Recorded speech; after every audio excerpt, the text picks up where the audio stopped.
Hello, this is Matthew Miller from the Nokia Expert site. A couple months ago I took a look at the Sygic Mobile Maps 9 software, and then just this past week received an email that an update to Mobile Maps 10 was released. And if you remember back in my video and first look a couple months ago, I wasn't too pleased with the performance of the application, and actually never found it useful enough to even do a follow-up full review since OB Maps was updated, and I've been using that program. But now that we see Mobile Maps 10 released, let's go ahead and take a look at it. So we see the icon down the bottom right. I'll go ahead and tap and get it started. Mobile Maps 10 is the current version that's also available on other platforms such as the iPhone and I believe Android as well. But given the Nokia N900 large display, this should be a nice application for this device. So it's waiting for a GPS signal. Cancel that. Login information. Hopefully it doesn't affect it. I'll go back to that some other time.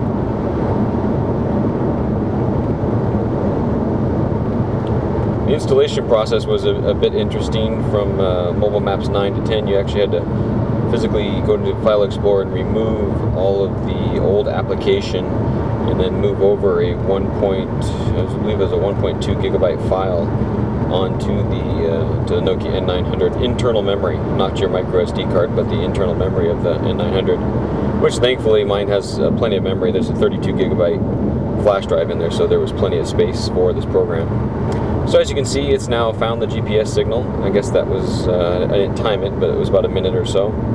And it's just picked up where I'm at. As you can see, I'm on I-5. Speed limit shown over on the right is 60. Shows that I'm going 63 right now. And then it has the signal over on the right, and plus and minus in the upper corners, and then it's just following me along. Now I'm going to go ahead and tap on the screen. So we jump into the different displays that we see here. We have a Navigate to, which I'll get to in a minute, and we'll navigate to Seattle. We have Map, Settings, Route, Memorize Position, Manage the Points of Interest, Speed Cameras, which is something that's not too common here in the United States, although there are a couple of them. Much more common in the UK and other countries. So I'll do Navigate to later, but let me just tap on Map, and that just kind of shows me a map of a previous area. And then you can see there's a speed limit sign. You can see that it has a caution on there because I'm going over the limit that I've set of 6 miles per hour. Now we're back down to 66, the caution goes away. FYI, I am not driving. I'll leave it at that. So if I tap on Settings, we can see you can do Set 2D, 3D, Dynamic Control. If I tap on that, you can see there's Dynamic Lists, Dynamic Menus. We have day, night colors. I actually have it on automatic right now. You can enable or disable the sounds, online settings, and as you can see here, it tells you the data up and down that you've been using, and you can actually disconnect because this is an offline mapping solution. So you can, I'm connected right now, I could disconnect and still use the program. And here's the online services. I'll go ahead and tap Traffic. And we have Advanced Settings, which again, these are the settings we've seen in Mobile Maps 9, all about the settings for your particular preferences. As you can see, you can hit, what do you want to see on their screen? Time of arrival, distance, destination, signal, indicator, current speed. I'm going to go ahead and do time of arrival, and remaining time to destination. Actually, I'll go with that. I like the time of arrival here. Max speed warnings, warning sound, and then what that setting is. I currently have it to 6 miles per hour. You can go up and down the scale and set that. Over here we also have planning preferences. So how do you want to compute a route? Fastest, economic, shortest. Pedestrian and bicycle are also present in Mobile Maps 10. We tap the other arrow, we see there's more options. We have toll charge settings. Tap on that. Do you want me to avoid the tolls? Yes or no? Signpost settings. Preferred direction, all directions. And then you have keyboard settings. I'm of course using the English one here. Regional settings, switch the map. I only have US maps, so we're good. Set a home location, set a voice and a language, so you can choose from different languages and voices. to have talked to you, and then about Sygic Mobile Maps 10. So let's go ahead and go back here. Go back to Manage POI. I didn't show you that. So here's your points of interest. Edit the POI name, show hide, warn when near. If you tap on that, warn when near different ones that you want to select. In case you're looking for a particular thing like an ATM or something like that. Route. If we tap on route, you can see I don't have a route, so we'll jump back to there after I have a route. We can see what that's about. And here we have the exit and then extras. If I tap on extras, you see there's world clock, calculator, unit converter, country info, and weather that are available. Weather, we tap it here. Let's see, it has weather for a bunch of different countries. I'm surprised it doesn't have, oh, here we go, near my position. Okay, so that helps. And Auburn.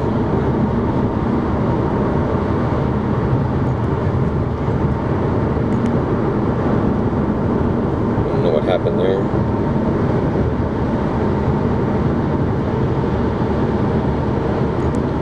Go weather in the city. Oh. No, I want it near my position is what I want. There we go.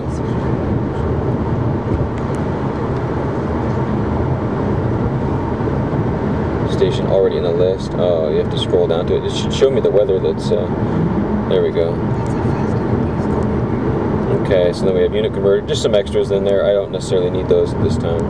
So let's go to what I want to chest out, is the navigate to. So we'll go navigate. Here's the options. We got an address, contacts, favorite, home, restaurant, hotel, point on the map, history, and points of interest, and a GPS position if you want to go to a GPS position. I'm going to go ahead and just enter an address, and I'll put in the zip code. State is Washington.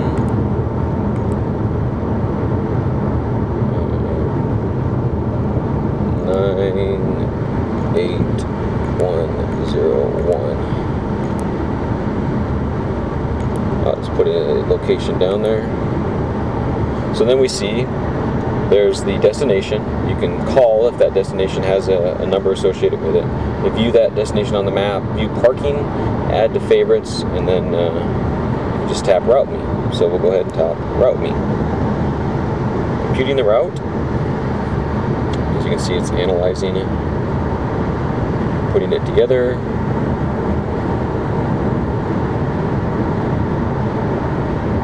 And here we go. So there we go. There's my route, and you can see it's in blue now with the arrow up top telling me where to go. Please follow the route from there. You can't really hear that. I had it down too low. So as you can see, it says 8 miles to my destination. Time of arrival is about 1800, 6 o'clock. The speed that we're going, 20 miles. I'm not sure what that one is right there. Oh, 8 miles to the next turn, 20 miles to the destination. 8 miles to the next turn that we have. And I can zoom in the zoom button here. As you can see, as I zoom in, it shows some of the street numbers. Now we're down to 7.4 miles to the next turn.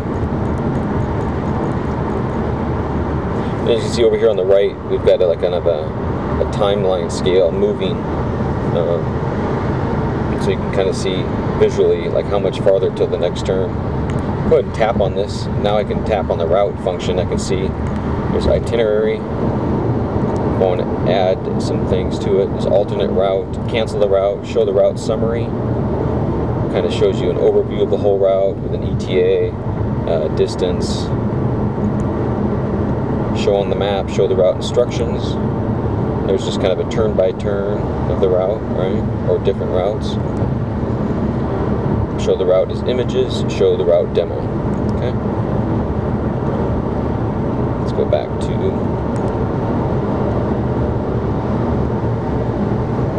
if I go minus, actually I wanted to show one more thing, map. Oh.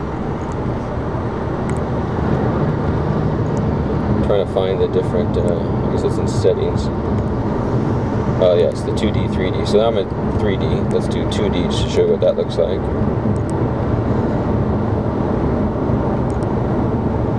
So there's a 2D view if I zoom back out.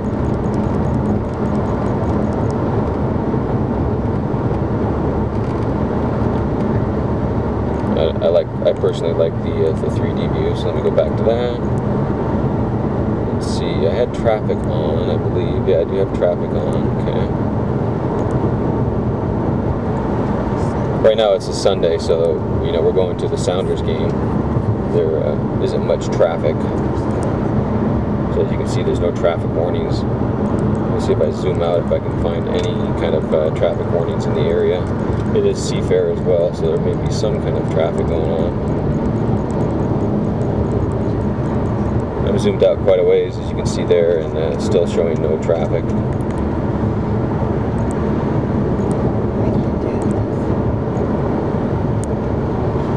If you tap anywhere on the screen, it jumps to the settings here. I'm looking for a fast way to jump back to the default zoom level. I would like to tap on a POI just to see if they give me the information on so let me just zoom in here a little bit.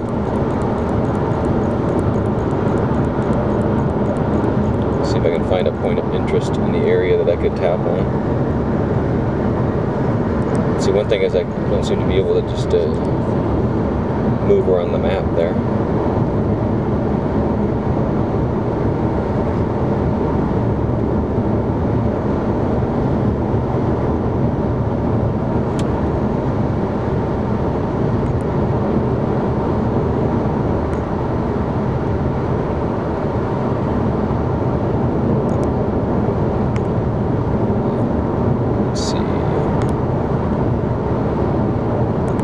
Oh, you know what? I may not have the POIs turned on. And I see I don't have one. Oh, let me go back to that. Manage the POIs, show hide. Let me enable all of them. There we go. Let's see if we see some now.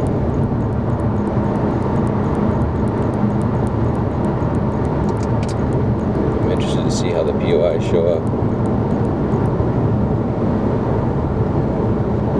There we go, there's something coming up on the right. There's a tap on that. Does it give me that information? No.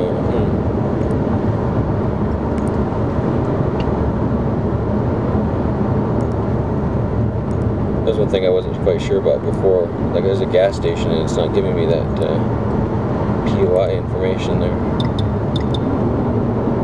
Show current position.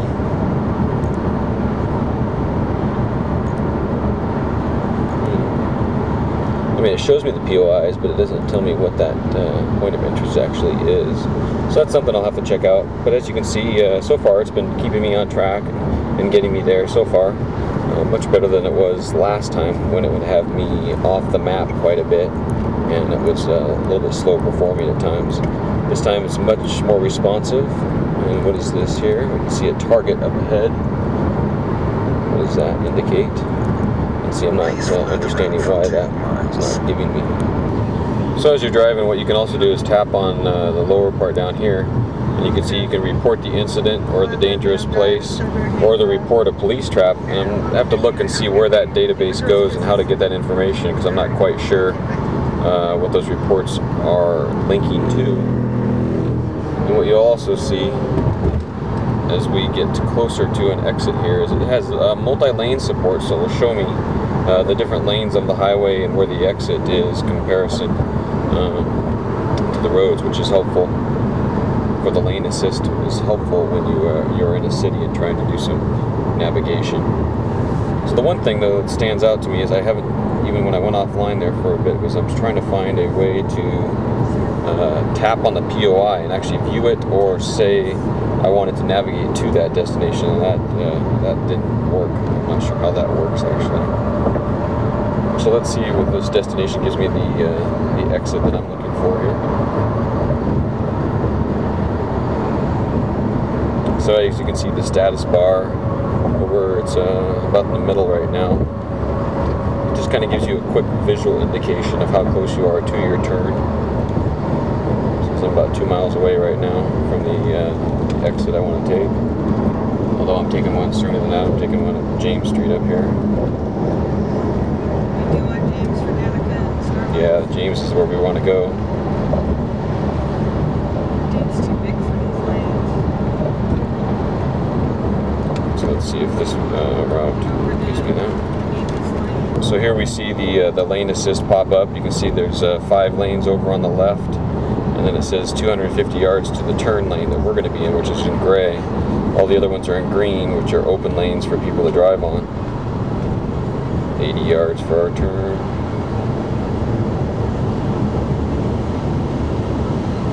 So now we went off the lane that we're going to do, the exit.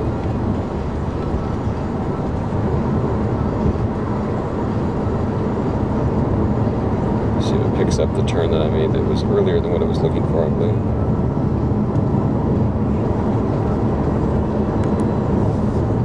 Lost the signal there on my data. On the Nokia N900. There's another indication there of the turn. Take the exit right. It's saying take the exit right. It has a little indicator down the bottom left that shows that, the green arrow. Then it tells us 300 yards to our next turn to James. Gives you the street name in bold in the middle. After 200 yards, turn left. You can hear the voice I have enabled there. Turn is in large letters. This is a much better view Turn than left. what the previous Mobile Maps 9 had. Much more useful. As I said again, the only thing I can really find right now is that the POIs, I'm not sure how to work with those, so I'll have to look on the forums and find out. Other than that, it looks like a nice solution for GPS navigation on the